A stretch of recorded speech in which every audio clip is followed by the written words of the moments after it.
tugasan individu, discussion tentang strategi pengajaran di mana kita perlu membincangkan tentang murid tingkatan 3 yang tidak boleh membaca. Okey. Strategi pengajaran. Yang pertama,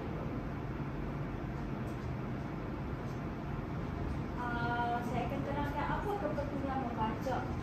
Siapa tahu kepentingan membaca apa dia?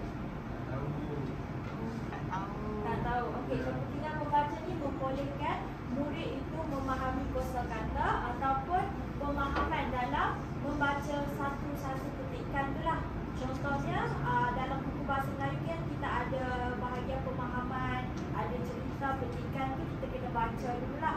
Tapi kalau murid tingkatan 3 ni dia tak boleh membaca, dia tidak akan faham apa itu petikan yang akan disampaikan dalam petikan tersebut lah. Kiranya kemahiran membaca ni adalah asas penting dalam penguasaan bahasa dan komunikasi serta membina pemikiran kritikal yang diperlukan bagi menghadapi cabaran abad ke-21. Kiranya daripada membaca itulah dia boleh memahami dan berkomunikasi. Selain daripada berkomunikasi itu dia dapat berfikir secara kreatif dan kritikal lah dalam satu petikan tu. Contohnya ada cerita dia perlu berfikir apa yang petikan tu nak sampaikan. Okey. Dan itulah kepentingan membaca. Okey, seterusnya cabaran guru dalam mendidik murid-murid yang di mana kita tahu masalah ni terjadi kepada murid tingkatan 3. Murid tingkatan 3 ni di mana diorang ni kiranya dah di tahap umur yang orang kata sekolah menengah, di mana lagi berapa tahun dia nak SPM kan. So dia sangat-sangat membimbangkan kepada guru tu lah. Kiranya cabaran kita sebagai seorang guru nanti, bila kita ada murid yang sebegitu, macam mana kita nak kawal dia, macam mana kita nak bimbing dia. Dan di mana kita sebagai seorang guru ni, kita kena ada perasaan yang orang kata apa, ingin membantu, ingin mendidik. Tak kira lah anak murid kita tu tak boleh membaca ke, tak faham petikan ke, kita kena bimbing dia. Okey, dan di mana dalam pengajaran membaca ni guru menghadapi cabaran signifikan seperti kosakata yang sukar. Satu contoh kosakata yang sukar bagi kamu apa? Yang kamu rasa bila kamu baca tu kamu macam dia memerlukan tahap pemikiran yang sangat-sangat kritikal, hebat. Kita pernah jumpa kan benda-benda ni, tapi selalunya soalan hebat ni berlaku di mana? Dalam peperiksaan, betul tak? Jadi ambil masa untuk kita menjawab soalan-soalan peperiksaan itu, betul tak? Bukan sahaja dekat sekolah, tetapi dekat universiti pun terjadi benda yang sama. Okey. Dan kiranya cabaran ni dia menarik minat lah kiranya kepada murid-murid, anak murid kita tu. Dia jadi macam sukar membaca. Masa dia jadi macam minat dia tu kurang lah, sebab dia tak faham kosakata yang dia nak terangkan tu lah, yang dia baca tu. Itu adalah cabaran-cabaran yang guru terhadapi lah. Okey, seterusnya strategi kosakata kontekstual untuk pengajaran. Kiranya kita nak murid tu faham, di mana kita pertama kali kita kena pasti kosakata dulu. Bila kita baca selalunya dalam pembelajaran, kita akan bagi petikan kan dekat budak. Budak akan first kali kita akan pertama kali kita minta dia baca dulu kan petikan tu. Lepas dia baca, kita akan buat apa? Bincang kan? Ataupun kita akan tanya, apa petikan yang kamu baca tu? Faham ke tak faham? Contohnya kita bagi baru-baru ni kita ada buat program apa? Ulang kan? Program membaca, betul tak? Kita kena baca dulu, kemudian buat apa?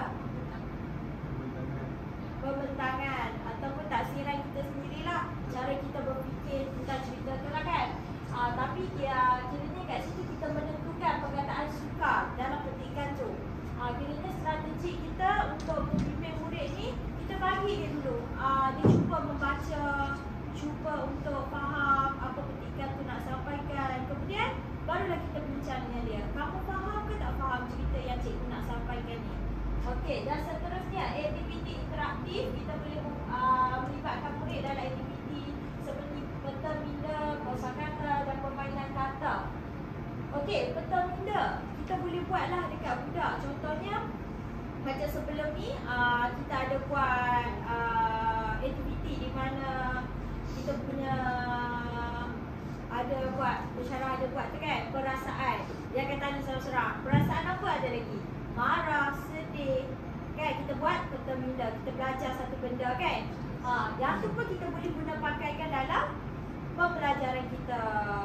Okey. Kemudian permainan. Permainan apa lagi yang kita boleh buat? Soal jawab. Tanya apa yang awak tak faham, semua macam saya tanya kamu sekarang ni lah.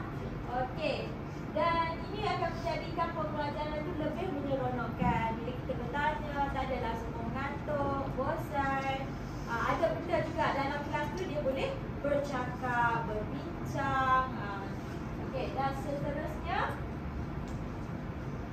teknik SQ 3R untuk bacaan aktif. Di mana survey tu kita buat apa? Kita menilai dulu lah. Langkah pertama ialah membaca secara keseluruhan. Kemudian kita mendapatkan gambaran besar. Murid perlu mengenal pasti struktur dan tema utama sebelum membaca dengan lebih mendalam. Contohnya, kalau petikan tu macam selalunya kalau dalam soalan periksa tu kan petikan saja. Tapi yang ni saya nak bagi contoh macam novel. Kan dia tebal dia kan. Macam mana kita nak fahamkan, kita nak habiskan bacaan tu, kita nak tarik minat kepada kita punya anak murid. Sebab kita ni nanti dekat sekolah, dekat tingkatan berapa kita gunakan novel? Start tingkatan 3 kan? Ada novel lah kan? Novel pun dia tebal betul lah, kita nak habiskan. So kita kena buat apa? Jadi kita kena minta murid tu buat survey. Survey tu membaca sinopsis dulu. Kat belakang tu bagi dia tahu, oh ni cerita tentang macam kelopak jantung kan, novel kelopak jantung tu kan. Dia menceritakan tentang kisah seorang budak yang dia menggunakan apa, kasut kelopak jantung tu lah kan untuk pakai ke sekolah kan. Dia baca dulu sinopsis tu dulu, kemudian barulah dia faham, dia dapat gambaran tentang apa yang novel tu nak sampaikan. Okey, seterusnya question. Question tu soalan di mana murid mesti mengajukan soalan tentang teks ataupun nak membantu mereka untuk fokus lagi tentang maklumat penting semasa proses pembacaan dan meningkatkan kefahaman mereka. Apa yang diorang tak faham, diorang boleh bertanya. Contohnya daripada novel kelopak jantung tu, dia tahu kelopak tu apa? Siapa tahu kelopak tu apa?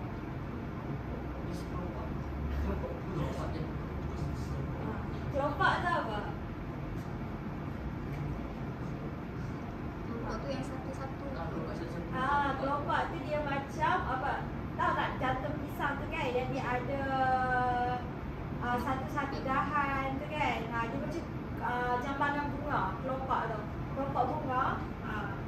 Okey, kemudian yang tu soalan lah tadi. Yang tu yang kedua. Yang ketiga ni bacaan. Read. Pada langkah ini murid perlu membaca teks dengan teliti.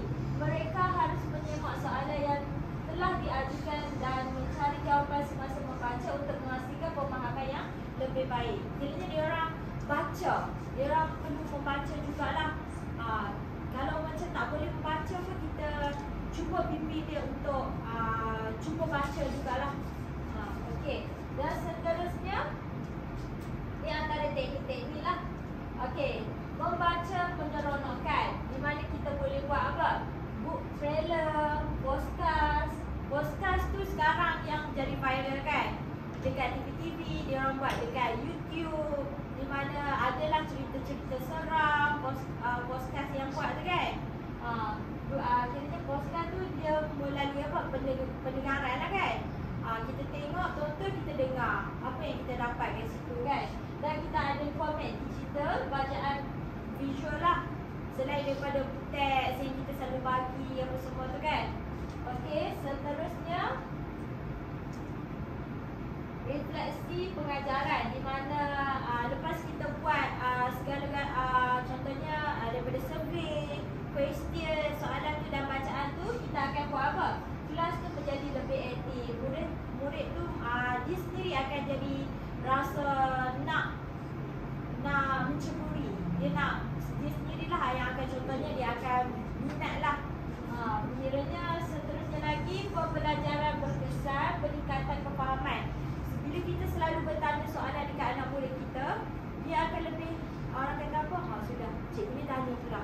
dia macam lebih peka lah terhadap, dia cakna lah sikit tentang apa yang dia tak tahu apa semua tu kan.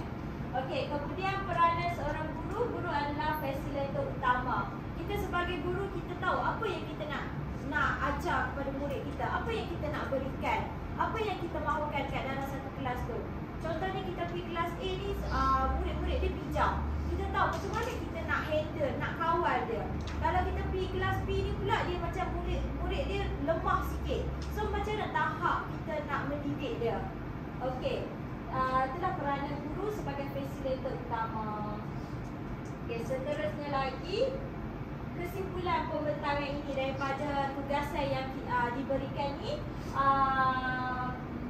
merumuskan tentang pendekatan holistik untuk pengajaran membaca dari segi survey, dari segi penilaian, dari segi pengajaran, di mana membantulah ataupun mendekatkan kreativiti seorang guru dalam membantu murid-murid untuk membaca, minat membaca, serta proses pembelajaran di abad ke-21, di mana sekarang ni dunia semakin berkembang dan di mana murid tu sendiri lebih suka kepada gadget, telefon pintar, betul tak? Diorang lebih macam malas membaca sekarang ni.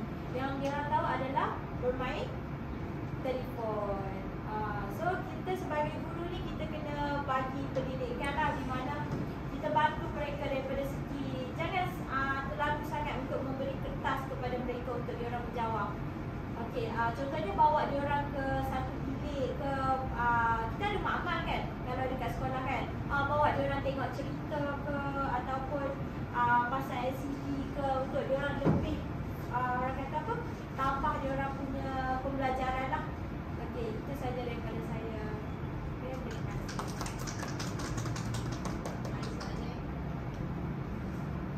Saya bagi soalan kat ni, saya tanya awak. Okey, apa maksud singkatan bagi teknik SPTR? Maksud 3 atau apa? Bukan release recycle. Apa ni? Sama je tu. Reading dengan reading tu. Sebab lah, apa lagi 2R tu? Ha? Writing tu R. Yang lepas 3R, 2R lagi. Rewrite dengan Oh, ya ke? tapi saya tak tunjuklah kat sini. Saya cuma bagi 3 saja untuk kita tahu. Oh, ciri lah satu tu. Ya. Dan tu saya tak mendalamkan lagi lah, sebab yang tu more kepada rewrite tu ulang semula benda yang kita selalu buat. Yang saya nak bentangkan kat sini tentang yang pertama tu survey. Kita tengok dulu apa yang kita nak, kita bagi murid tu untuk apa, baca kesimpulan dulu, scanning dulu, apa semua tu. Okay, saya tanya, adakah teknik tu adalah teori? Teknik tu ada teori, survey, penilaian. Saya dah dapat awak ya tak tahu. Sebab dalam apa, rukun ni kan dia kata menunjukkan pemahaman pedagogi pengajaran refleksi matang sebagai pakar guru jelas hubungan teori amalan. Ada saya tanyalah, adakah teknik tu teori? Kalau Teori. cakap yes, nanti pun dia awak cakap tak pasal Teori sebab dia dalam apa sekarang ni, kalau KPAS tu dia ada kemahiran berfikir juga, di mana kita bila kita membaca tu read, kita akan apa nama, bila kita membaca tu kita akan berfikir secara kritikal dan kreatif juga, dan kita perlu menggambarkan ketika yang kita membaca tu lah.